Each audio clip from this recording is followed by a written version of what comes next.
करुणाकरसूरीन्द्रगुरुवर्यपदाम्बुजां नवनीतनटोत्तंसां गुरुपङ्क्तिश्रियन्नुमः। श्रीमते रामानुजाय नमः।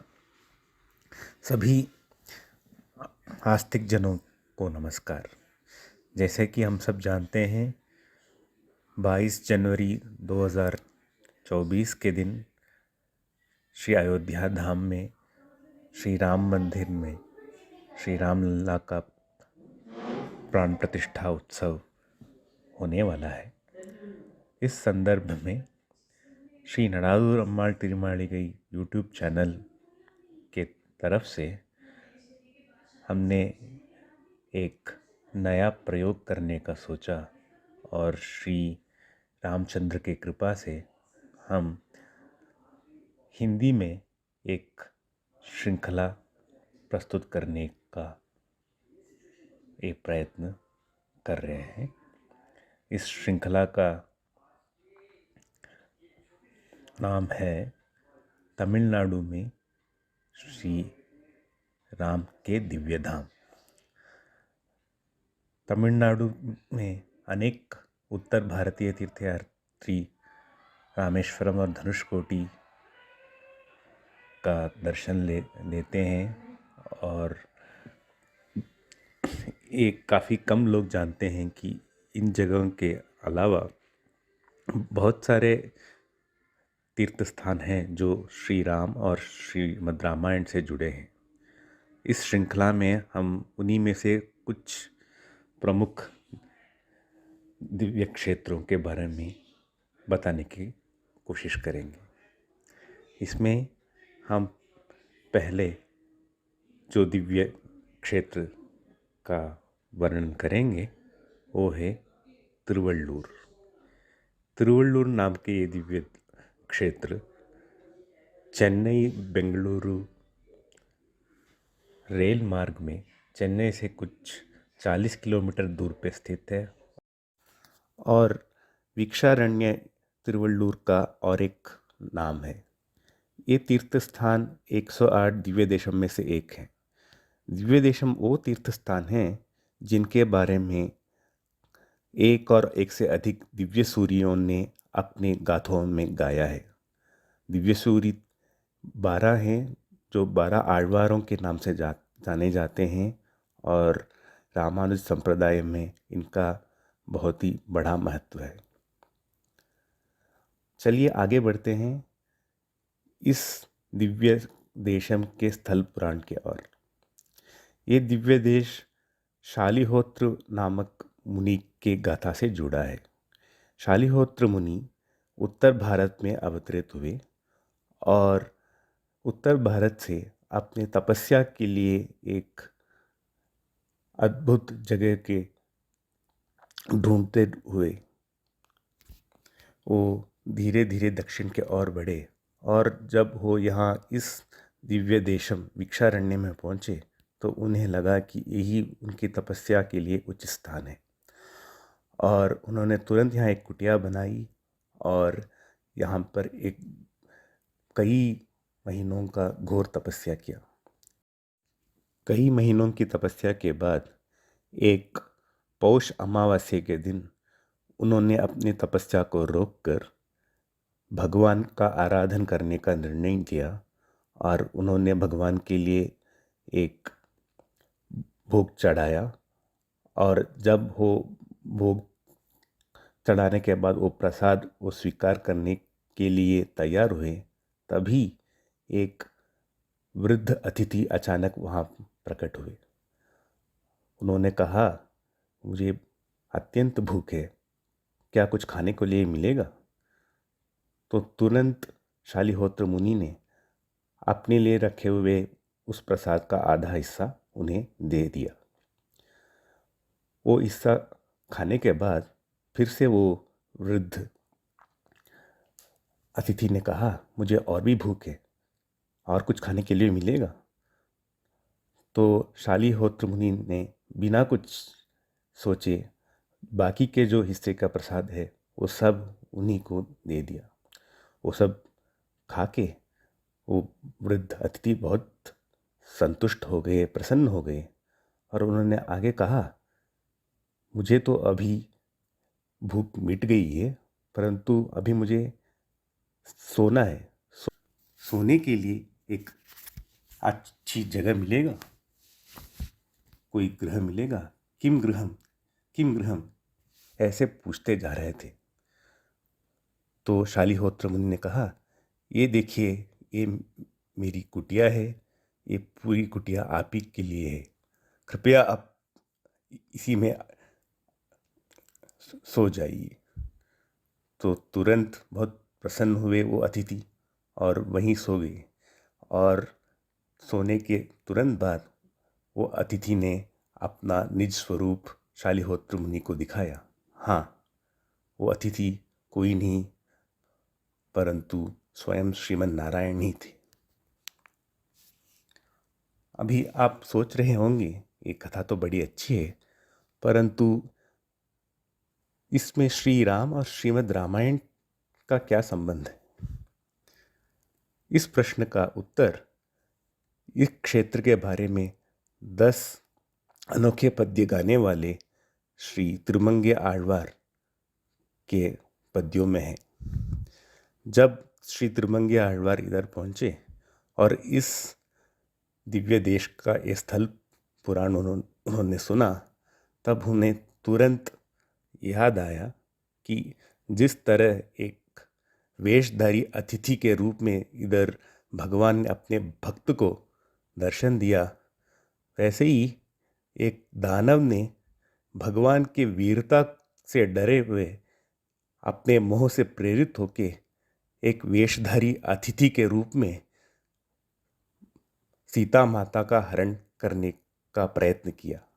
हाँ, वो दानव कोई और नहीं, वो रावण ही तो था। तो यहाँ पर आकर तिरुमंगे आழ்वार ने अपना पहला पद्य गाया और इसी दानव रावण और उस दानव रावण की लंकापुरी का नाश करने वाले श्री वीर राघव के बारे में पद्य गाया।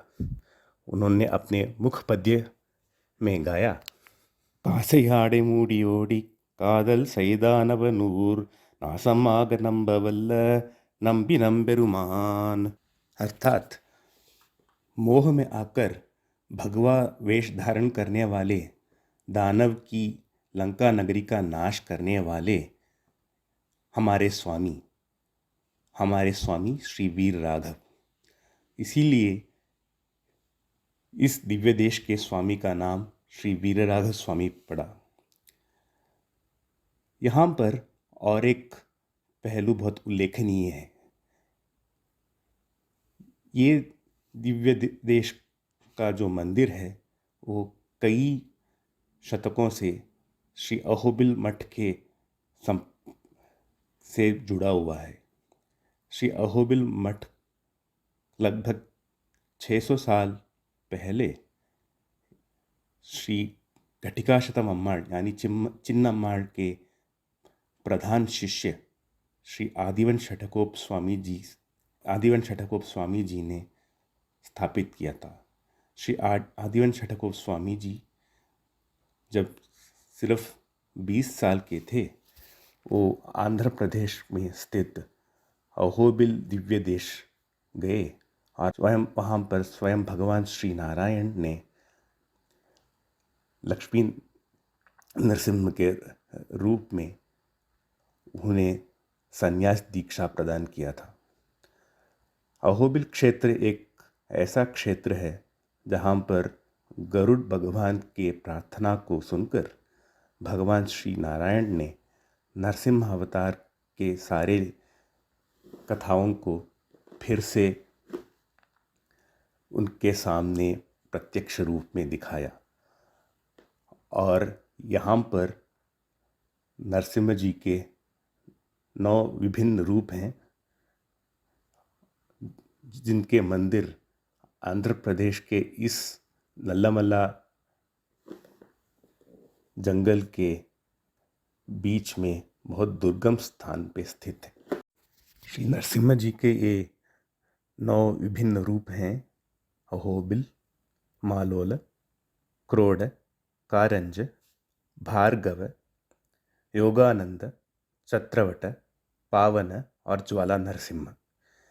इन 9 रूपों के दर्शन करना इतना आसान नहीं है, क्योंकि ये नल्लामल्ला जंगल के पर्वतों के बीच घने जंगल में स्थित है। स्वयं श्री तिरुमंगी आழ்वार कहते हैं कि जिनको दैवी शक्ति और दैवी अनुग्रह है, वही इन 9 मंदिरों का दर्शन पाने का सौभाग्य रखते हैं। भगवान नारायण के 10 अवतार में 3 प्रमुख अवतार माने जाते हैं। वो है श्री नरसिम्हा, श्री राम, श्री कृष्ण। उत्तर भारत में श्री राम और श्री कृष्ण के से जुड़े मुख्य धाम हैं अयोध्या और मथुरा। और श्री नरसिम्ह से जुड़े उत्तर भारत में कोई मुख्य धाम है, ये प्रश्न उठना सहज है। हाँ, श्री नरसिम्ह से जुड़े उत्तर भारत में एक मुख्य धाम है, वो है मूलस्थान या मुल्तान। जैसे कि आप जानते हैं, विभाजन के बाद मूलस्थान या मुल्तान नगरी आज भारत के अंदर नहीं है और पाकिस्तान के अंदर है। मुल्तान में प्रहलादपुरी नरसिंहपुरी मंदिर एक काल में बहुत ही प्रसिद्ध थे और ये विश्वास किया जाता है कि इधर ही होली त्योहार का जन्म हुआ। अभी भी मुल्तान में श्री नरसिंहपुरी मंदिर और श्री प्रहलादपुरी मंदिर हैं, जो बहुत ही जीर्ण अवस्था में हैं और यहाँ के सनातनी बहुत ही कठिनाई के बीच में यहाँ पर कुछ कुछ पूजा पाठ भी कर रहे हैं। पर उत्तर भारत में श्री नरसिम्हा से जुड़े एक प्रमुख दिव्य धाम नहीं है।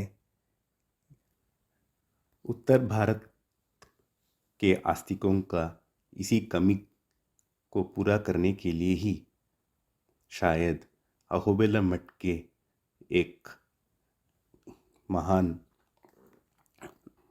पीठाधीश श्री वीरराघव मुनि ने अवतार लिया था।